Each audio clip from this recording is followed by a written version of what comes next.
Muy bien, bueno, pues ya estamos por iniciar en este día nuestro tercer momento de este taller sobre las verdades de fe. ¿Qué tal? ¿Me escuchan bien? ¿Cómo ven la imagen? Hoy tenemos una nueva modalidad que aquí nuestro cuerpo técnico nos ha brindado. ¿Qué les parece? ¿Cómo se escucha? ¿Me pudieran decir si desde sus hogares, quienes ya están vinculados en conexión, se escucha bien? ¿Podemos empezar? ¿Les parece? Muy bien, Araceli, pues te agradezco que me hayas dicho que sí, que todo está muy bien. Vamos a iniciar poniéndonos en manos de Dios, invocando al Espíritu Santo para este momento. Ven, Espíritu Santo, llena los corazones de tus fieles y enciende en ellos el fuego de tu amor. Envía, Señor, tu Santo Espíritu y todo será creado. Se renovará la faz de la tierra. Oh Dios, que has iluminado los corazones de tus hijos con la luz del Espíritu Santo, haznos dóciles a sus inspiraciones para gustar siempre del bien y gozar de sus consuelos. Por Cristo nuestro Señor. Amén. Santa María, Reina de los Apóstoles, ruega por nosotros. Hoy también tenemos la celebración, la fiesta de nuestra Madre Santísima, de Nuestra Señora de Fátima, a quien nos encomendamos siempre a la Virgen. Bien, como en esta tercera sesión hemos visto ya una continuidad entre la primera, que fue la oración, después entramos a la existencia de Dios, el Dios que puede conocerse a través de la razón y no es solamente a través de la fe. Eso lo hemos visto la semana pasada. Para quienes quieran nuevamente volver a dar un estudio, está en la página de nuestra parroquia, ahí pueden encontrar este material. El día de hoy encontramos, bueno, pues ya sabemos orar, sabemos dirigirnos a Dios, sabemos que ese Dios puede conocerse a través de la razón, pero también hay una forma en la que nosotros podemos encontrar a Dios, que es a través de la revelación. Y esa es la experiencia de nuestra fe, el Dios de la revelación. De todos los dioses que podemos nosotros tener en nuestra mente, la característica de este Dios que sale a nuestro encuentro es el Dios que se revela. Así podemos nosotros tener ya una idea de hacia dónde vamos dirigidos, hacia dónde caminamos con esta reflexión. El contenido de este tema, bueno, está en dos partes. La primera es la revelación de Dios, las etapas de la revelación. Cristo, aparece allí la figura ya de la segunda persona, Cristo, mediador y plenitud de la revelación. Y luego viene una segunda parte que son los símbolos de la fe y la profesión de fe, que esta profesión la vamos a ir viendo, desmenuzando poco a poco conforme vayamos caminando en el taller. Por eso, la primera parte del día de hoy, pues vamos a dar inicio. Los invito, sobre todo recuerden que nuestro texto que nos va acompañando es el Catecismo de la Iglesia Católica. Ojalá que todos lo tomemos, y si nosotros nos vamos al número 50, a partir de allí nosotros empezamos nuestro estudio. Por supuesto que esto que yo estoy presentando es una idea central, pero si ustedes van leyendo poco a poco, van a ir desmenuzando, buscando las formas para encontrar la idea central de nuestra reflexión, que es ahora en esta verdad, el Dios que se revela. Esa es la verdad. Una de las verdades de nuestra fe es que Dios no se queda en lo abstracto, en lo escondido, en la oscuridad, no, sale a nuestro encuentro. Y nuestra fe está cimentado en esta realidad. Por eso, en el número 50 del Catecismo de la Iglesia Católica, dice que mediante la razón natural el hombre puede conocer a Dios. Lo hemos visto la semana pasada. Hay una reflexión que Santo Tomás nos habla sobre las vías o los caminos para comprobar la existencia de Dios a través de la experiencia. Pero hay otra forma también de conocer a Dios, no es solamente a través de la razón, sino hay una forma en la que Dios permite, por decisión libre de Dios, revelarse al hombre y lo hace revelando su misterio. El misterio no es que esté oculto. El misterio, cuando hablamos en el ámbito de Dios, es porque es tan grande que nuestra capacidad no puede abarcarlo. Pero hay una plenitud, de acuerdo a nuestra razón, a nuestra capacidad de poder entenderlo. Así es que el misterio no está oculto. El misterio es que no podemos abarcarlo. Esa historia de San Agustín cuando está en aquel sueño, viendo a un niño que está haciendo un pocito en la playa, y San Agustín se acerca y le dice, porque el niño va, toma agua del mar y lo vierte sobre el pocito. Y San Agustín le dice, ¿por qué estás haciendo esto? Y el niño le responde, porque quiero poner el agua de todo el mar en este pocito. Y San Agustín dice, es imposible. ¿Cómo es posible que todo el agua del mar quede en este pocito? Y el niño le dice, pues igual tú, Agustín, quieres que toda la grandeza de Dios quede en una cabecita solamente. O sea, la inmensidad de Dios es tan grande, por eso este Dios que se revela en plenitud, pero nuestra capacidad es limitada. Pero nosotros entendemos a Dios a través de este designio benevolente en el que Dios se ha querido presentar al hombre. Y la manera de presentar, lo vamos a ir viendo, es particularmente en su Hijo Jesucristo, nuestro Señor, y por la acción del Espíritu Santo, lo que llamamos el misterio trinitario. Por eso, cuando vemos el rostro de Jesús, cuando vemos las palabras de Jesús, cuando vemos los milagros de Jesús que están escritos en nuestras Biblias, nosotros a través de esa experiencia podemos llegar al rostro de Dios, a conocer el rostro de Dios. Por eso en la última cena, cuando dice, el que me ve a mí, ve al Padre. O sea, Felipe, aquí soy el mismo. Entonces, por eso es lo que nosotros vamos a ver. Dios se ha querido revelar y vamos a ver por qué se quiere revelar y cómo se quiere revelar, que será materia de nuestra reflexión. Si hay alguna pregunta, alguna duda, ustedes con toda confianza la pueden ir haciendo. Primero, Dios sale al encuentro del hombre a través de la experiencia de la creación. Dios se revela a través de la creación. Y después Dios se va a revelar a través de personas, de hombres concretos. Y después sobre acontecimientos. Entonces, obra creadora, personas, acontecimientos. Y finalmente se va a revelar plenamente en su Hijo Jesucristo. Por eso nosotros vamos a ir viendo un proceso pedagógico, paulatino, en la que poco a poco Dios nos va preparando. Dios se revela a través de la creación, a través de personajes que vamos a ver en la Escritura, a través de acontecimientos, y la plenitud de la revelación la encontramos en Jesucristo. Por eso, vamos, aquí ustedes pueden ver cómo Dios primero se revela y luego se transmite a través de la fe, de la tradición apostólica, es decir, de los personajes, y luego después sobre la experiencia que nosotros vamos a ir descubriendo tanto en el Antiguo Testamento y más plenamente en el Nuevo Testamento. Y bueno, pues iniciamos pues con esta revelación de Dios. Dios se revela su designio amoroso.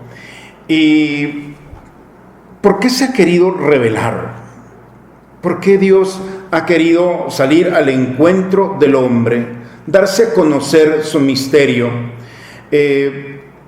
Dios quiere comunicar su propia vida, así de sencillo. Esa vida divina quiere compartirla a los hombres para hacernos de Él, para hacernos hijos de Él a través de su Hijo Jesucristo. Quiere adoptarnos. Es el proyecto. Toda la revelación de Dios Padre es porque quiere tener una adopción a través de su Hijo Jesucristo de la humanidad, de esa humanidad que Él ha creado. Y al revelarse a sí mismo, Dios quiere y permite al hombre, primero lo hace capaz de responderle, de conocerle, de amarle. Esa es la experiencia. No es un Dios que solamente quiere darse así, sino se quiere revelarse a sí mismo, y por eso crea en el hombre una estructura humana, espiritual, para responderle, lo que nosotros llamamos la fe, la respuesta del hombre. Pero no solamente es responderle, es conocerlo y amarlo. Por eso, en el número 52 de nuestro catecismo, nosotros podemos encontrar que al revelarse a sí mismo, Dios quiere que los hombres puedan experimentar esa facilidad, ese diálogo que se puede hacer con Dios. Este designio maravilloso es una experiencia que Dios quiere, y el hombre está capacitado para esto. Por eso, el designio de la revelación se realiza a través de acciones y de palabras íntimamente ligadas entre sí. Dios no puede separar lo que son las palabras de las obras. Es una experiencia íntimamente ligadas entre sí, se exigen mutuamente, y este es el designio de una pedagogía de Dios, cómo va revelándose poco a poco para experimentar la experiencia de un Dios que sale a nuestro encuentro. Y bueno, vamos a ver cómo la Escritura desde el Antiguo Testamento nos permite ver los pasos que Dios va dando para adoptarnos. No sé si queda claro, pero la intención primaria, esencia de Dios, es exponerse a una humanidad para adoptarnos. ¿Cómo le va a hacer Dios para adoptarnos? Bien, son las etapas de la revelación. Nosotros podemos encontrar cómo en las etapas de la revelación nos permitimos que el hombre pueda ir descubriendo poco a poco. Siempre, cuando nosotros queremos entender de una manera general, más amplia, lo que estamos viviendo de la fe, tenemos que preguntarnos tres cosas: ¿quién es? ¿En qué momento? ¿Y para qué? Por eso, cuando nosotros vemos por la experiencia de un personaje, un acontecimiento, es decir, la persona, el acontecimiento y después las circunstancias que van a estar.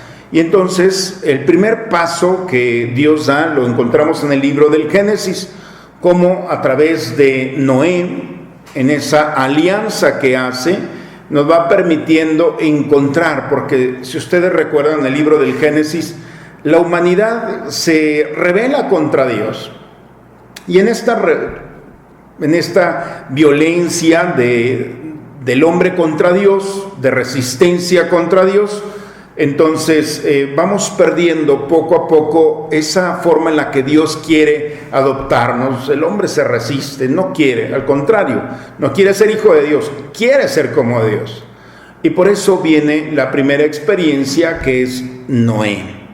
Como la alianza con Noé, después del diluvio, expresa una economía divina, y la economía no es solamente monetaria, sino la economía de salvación se llama a todos los esfuerzos que la historia del hombre tiene de fondo una presencia de Dios. Economía divina es qué es lo que está haciendo Dios para llevar a cabo su plan. Esa es la economía de la salvación. Por ejemplo, si nosotros nos ponemos a interpretar los acontecimientos de hoy que estamos viviendo, ¿cuál es la economía de Dios? ¿Por qué Dios está permitiendo una pandemia con todas sus consecuencias? La economía es ¿qué está haciendo Dios para lograr su proyecto de no solamente adoptarnos, sino de redescubrirnos también nosotros como hijos de Dios? Por eso, a partir de Noé, hay una nueva humanidad esa humanidad que nuevamente vuelve a retomar conciencia de ese Dios que ha salido a su encuentro, que los ha salvado, que los ha preservado del diluvio y que quiere una nueva forma de relación. Cada acontecimiento de la historia que está en la Escritura, como de nuestra historia, desde la historia y desde la economía de la salvación, es una razón que Dios tiene para que nosotros nuevamente recuperemos la identidad de ser hijos de Dios, adoptados por Él, a través de Jesucristo nuestro Señor, por la acción del Espíritu Santo. Por eso, Dios se va revelando en el diluvio. No quería la muerte, no es eso. El género literario es que Dios quiere una nueva forma de relacionarnos con Él. Quizá esta pandemia también, desde la economía de la divinidad, de la economía de la salvación, quiere una nueva forma de relacionarnos con Él. No solamente de hombre y Dios, sino de padre e hijo. Es decir, nuevamente recuperar esa experiencia. Después de que Noé empieza la humanidad, llega Abraham. Es otra etapa, pero también un camino en el que Dios nuevamente va revelándose. Para la humanidad, ¿qué es lo que quiere? Pues tener un modelo de fe, de esa fe completa, integral, en la que expone toda su vida, si podemos llamarlo así, arriesga su vida a Abraham, pero ¿quién se arriesga con Dios? Y entonces Abraham es el padre de una multitud, es el padre de la fe. Y entonces nosotros vamos viendo aquí cómo Dios a través de Noé quiere una nueva relación de la humanidad. Bien, va pasando el tiempo y aparece Abraham, este anciano del que no se espera nada, donde la humanidad nuevamente necesita ser recordada como la experiencia de tener a un Dios providente, un Dios que ofrece, sale a su encuentro para bendecir, para conducir, para transformar esa esterilidad, ese vacío existencial en una experiencia desbordante. Recordemos que Abraham era un anciano, era estéril, su esposa estéril, Sara, no podían tener hijos, es decir, donde la comunicación, donde el diálogo es tristeza, oscuridad, Dios llega para bendecir esa experiencia, y donde ya nadie esperaba nada, Dios lo espera todo. Entonces, el ser hijos de Dios también nos permite experimentar que no es un Dios solamente de relación, sino es un Dios en una relación providente. Mira las estrellas del cielo, así será tu descendencia. La sobreabundancia de Dios. Por lo tanto, en esta etapa de la historia, Dios se revela como un Dios cercano. Es un Dios que sale al encuentro para ser providente. Nosotros andamos preocupados muchas veces por la necesidad del día con día. Jesús en alguna ocasión, que es el rostro del Padre, nos dice: vean los pajarillos del cielo, no tienen graneros y no se preocupan de lo que van a comer el día de mañana. ¿Cuánto más ustedes? La experiencia de Abraham es esta experiencia donde todas las naciones van a ser bendecidas en Abraham.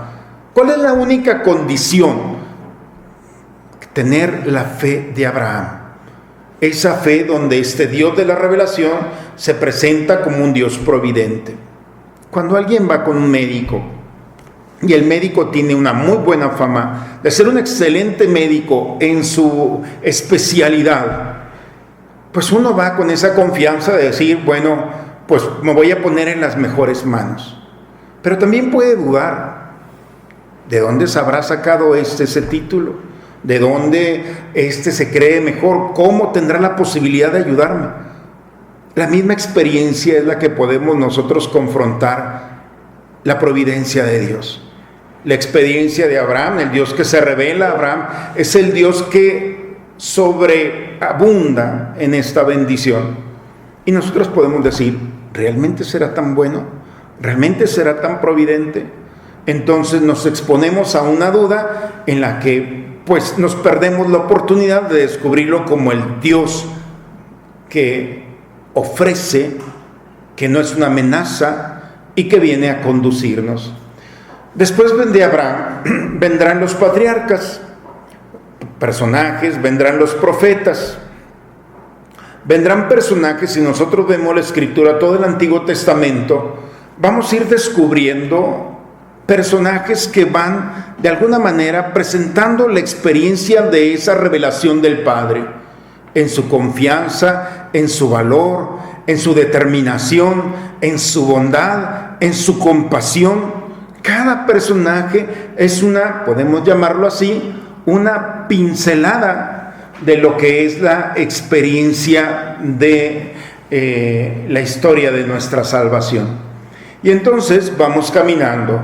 Cada personaje es un rostro, es una palabra, es un testimonio, es una experiencia de Dios.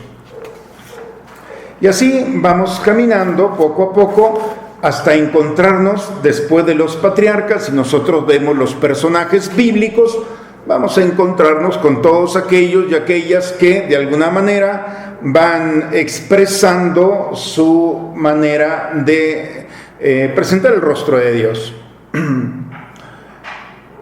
Después llegaremos a lo que, después de los profetas, llegaremos a Cristo nuestro Señor y la experiencia de que Cristo es el mediador y la plenitud de la revelación. En el libro en la carta a los Hebreos nos dice que muchas veces y de muchas maneras Dios en el pasado habló a nuestros padres por medio de los profetas. En estos últimos tiempos nos ha hablado por su Hijo Jesucristo. Y aquí nuevamente vamos descubriendo la economía de la salvación. Recordemos que la economía es la forma en la que Dios se vale para manifestar su revelación a través de la historia. ¿Cómo podemos descubrir a Dios, su economía? Bueno, si en el Antiguo Testamento se fue presentando de una u otra forma, entonces nosotros podemos descubrir en el Nuevo Testamento que es Cristo la plenitud de la revelación. Y por eso nosotros vamos descubriendo en el número 66 del Catecismo de la Iglesia Católica, podemos nosotros ver que nos dice que la economía cristiana, como alianza nueva y definitiva, nunca pasará, ni hay que esperar otra revelación pública antes de la gloriosa manifestación de nuestro Señor Jesucristo. Sin embargo, aunque la revelación está acabada, no está completada explícitamente. Corresponde a la fe cristiana comprender gradualmente todo su contenido en el transcurso de los siglos. A Jesús le llamamos la plenitud de la revelación. El que me ve a mí, ve al Padre. Son sus expresiones en la última cena a sus apóstoles. Pero hay en algunos momentos en nuestra historia personas que han dicho que Cristo se les ha revelado. Esas revelaciones en las cuales la historia de la Iglesia también las ha considerado. Se le llaman revelaciones privadas. Y en esas revelaciones privadas son experiencias que Dios permite a ciertos hombres y mujeres en ciertas circunstancias para no darle plenitud a su revelación, sino para mejorar o completar la revelación definitiva de Cristo. Nos ayudan a vivirla más plenamente. Son como formas que nosotros tenemos que permite Dios para que podamos nosotros experimentar la revelación que Cristo ha venido a darnos. Por eso, cuando alguien tiene una revelación, no le va a integrar más o a completar como si la revelación de Cristo fuera imperfecta, sino nos va a ayudar su forma a entender, a comprender, y nos va a ayudar a asimilar esa revelación que Dios tiene. Por eso, si nosotros recapitulamos hasta este momento, nuestra oración es un diálogo con Dios. fue nuestra primera charla. Ese diálogo con Dios nos ha llevado a descubrir a ese Dios con el que queremos relacionarnos. No es un Dios solamente de ideas, es un Dios que se revela a través de la razón y de los sentidos y de la experiencia. Pero esa no es la única forma. Existe también una forma maravillosa que por voluntad divina ha querido el Señor sorprendernos. Y Dios se ha revelado, como hemos dicho, poco a poco. Es un proceso muy lento, de siglos, en los cuales se ha ido presentando. Y cada vez que un personaje o una circunstancia o la misma creación nos sorprende, nos detiene, es para redescubrir que Dios quiere cumplir su designio, su voluntad. ¿Qué es lo que Dios quiere? Lo sabemos perfectamente. Que yo sea su hijo, que Él sea mi Padre, por Jesucristo, por la acción del Espíritu Santo. Esta es la revelación de Dios. No es manifestar un misterio solamente. No es utilizar la creación para sorprendernos.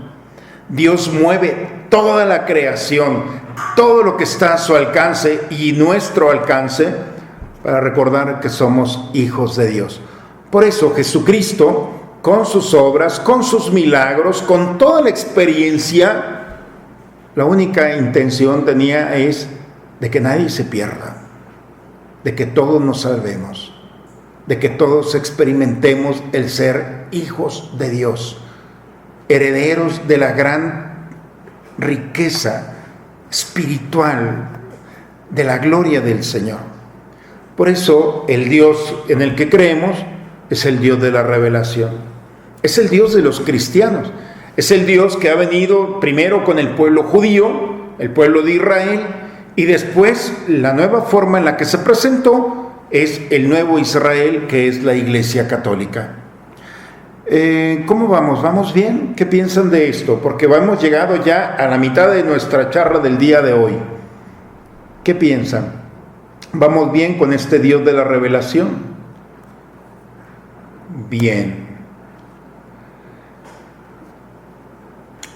Este Dios de la revelación tiene momentos determinantes en nuestra historia.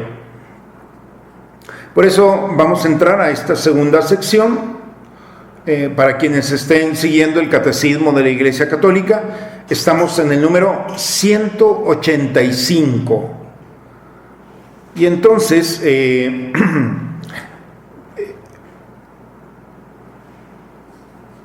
entramos a lo que es el símbolo de nuestra fe.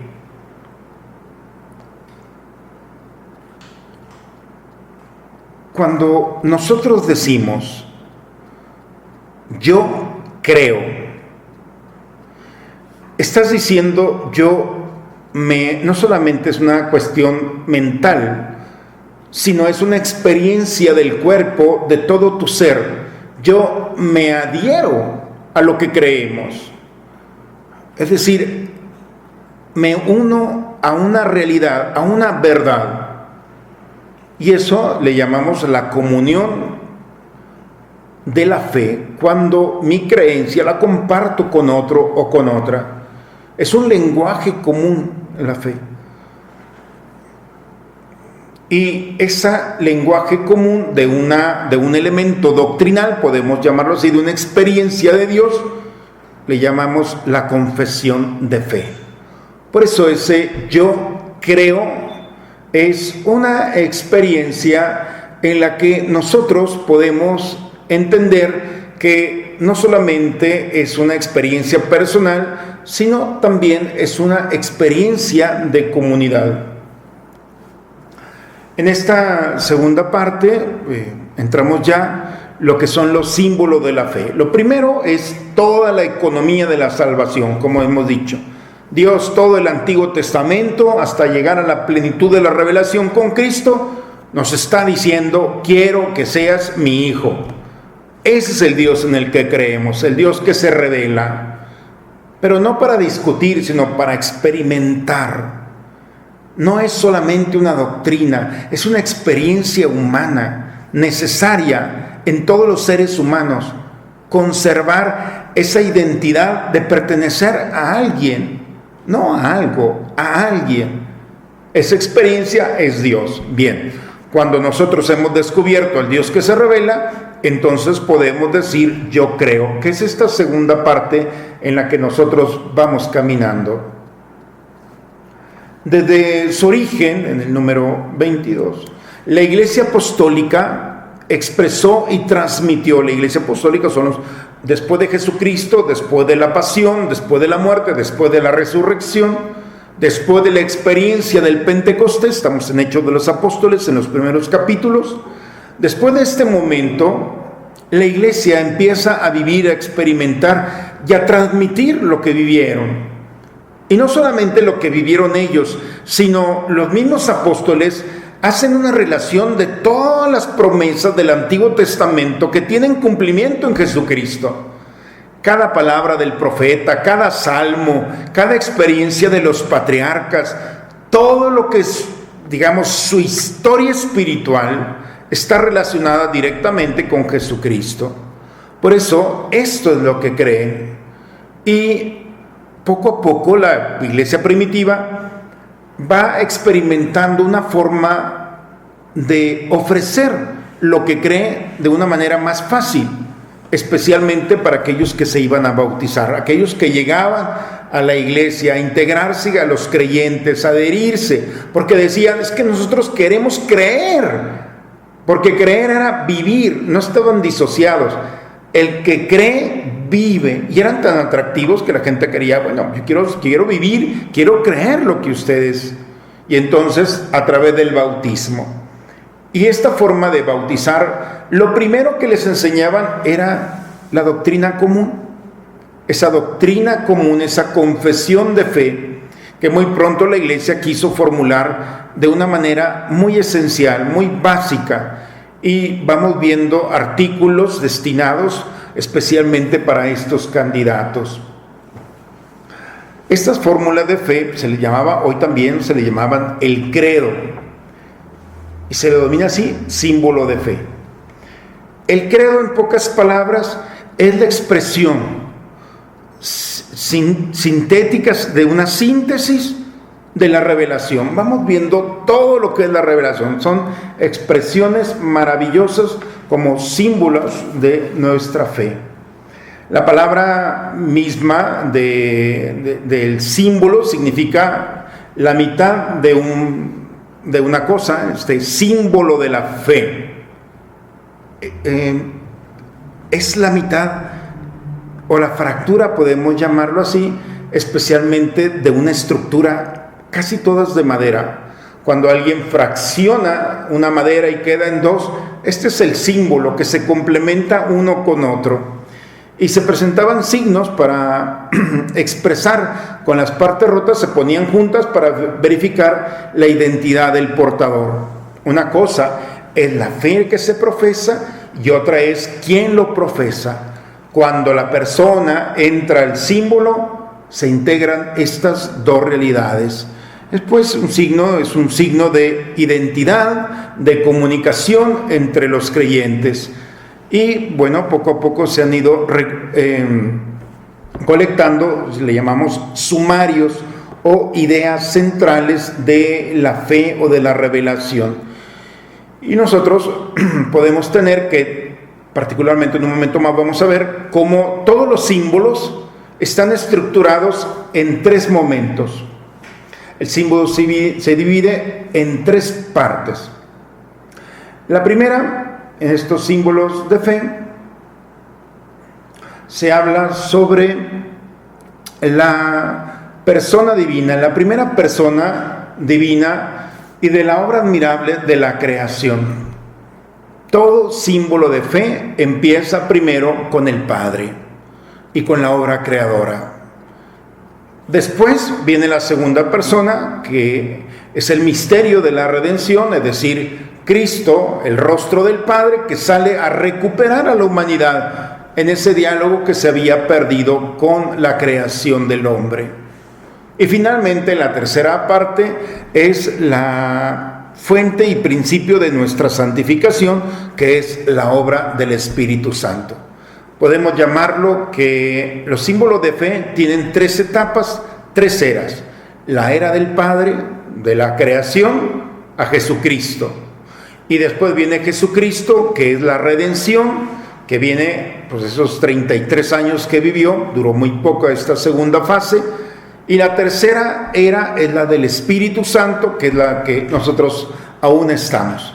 Por eso, el credo experimentamos esto. La primera fase, la era del Padre, la era del Hijo y la era del Espíritu Santo, que es nuestra santificación, quien nos ayuda a sostenernos, a buscar las formas para que la redención que nos ofreció Jesucristo se pueda llevar a cabo a través de Él, el deseo del Padre de ser adoptados para la eternidad. ¿Cómo vamos? ¿Vamos bien? ¿Qué piensan de todo esto?